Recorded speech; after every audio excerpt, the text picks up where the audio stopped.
dari hewan, tumbuhan, dan manusia. Namun ada perbedaan antara cara mendapatkan makanan dari manusia, hewan, dan tumbuhan. Manusia dengan cara memasak dan membuat makanan yang disukai. Kemudian ada hewan. Selamat masuk kelas.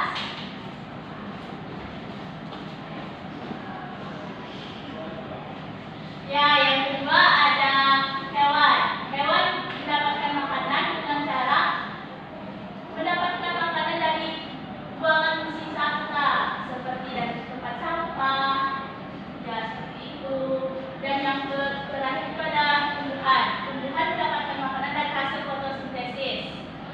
Dia bisa menyerap air dari akar, kemudian lalu menyebarkan air tersebut ke dalam tubuhnya. Dan yang kedua ada berkembang biak. Hewan, tumbuhan, dan manusia semua berkembang biak. Manusia dapat berkembang biak agar mereka mendapat keturunan dan keluarga. Seperti kita semua punya keluarga kan? Iya. Dari kakek, nenek, ayah, ibu, kakak, dan adik.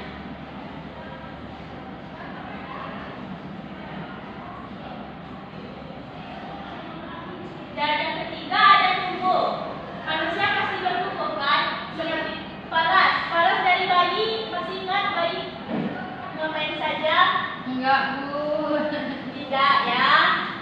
Tapi kita dari kecil kita dari bayi, balita, terus remaja, bahkan menjadi dewasa, kita dapat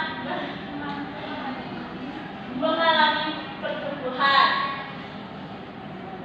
Hewan juga seperti ayam, dia bertelur, kemudian menetas, terus menjadi anak ayam, bahkan menjadi ayam dewasa. Dan ada tumbuhan dari biji, akar, terus akar, batang, dan daun, kemudian akar, batang, daun, dan juga pucuk. Dan yang terakhir adalah bunga yang sudah mekar. Dan yang keempat ada bernapas. Manusia bernapas pakai apa? Hidung. Lalu pakai apa lagi? Paru-paru. Ya, paru-paru. Hewan juga ada loh yang bernapas pakai paru-paru. Hewan apa saja? Ya, sapi. Sama dia, Bu. Ya, Orangutan, ya. Orangutan, paus. Tapi hewan ada juga loh yang bernapas pakai insang. Terus kulit seperti ikan bernapas pakai insang karena dia berenang di dalam air. Itu dengan insang dia akan mempermudah untuk bernapas.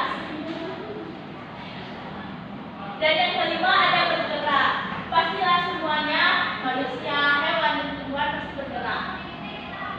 Manusia bergerak menggunakan kakinya. Hewan juga bergerak menggunakan kaki. Ada yang menggunakan kaki, sayap. Sedangkan tumbuhan dia bergerak mengikuti arah datangnya sinar matahari. Namun tumbuhan tidak dapat berpindah tempat, hanya saja dia tumbuh. Dan yang keenam ada makhluk hidup peka terhadap rangsa. Manusia memiliki bagian-bagian tubuh yang peka terhadap rangsa, misalnya mata peka terhadap cahaya, telinga peka terhadap suara, dan hewan juga peka terhadap sentuhan, seperti siput. Siput jika kita sentuh, dia pasti akan bersembunyi dalam cangkangnya karena dia merasa, ada yang tahu, merasa terancam. Ya, siput dapat merasa terancam jika kita menyentuhnya. Kemudian ada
Ya, Izin bertanya, Bu. Ular itu bertelur atau beranak? dia beranak dan bertelur Sintang. Terima kasih, Ibu. Ya, sama-sama. Nah, di sini Ibu mempunyai lagu. Mari kita bernyanyi bersama untuk memudahkan kita menghafal cara ciri-ciri makhluk hidup. Lagunya begini ya. Ciri-ciri makhluk.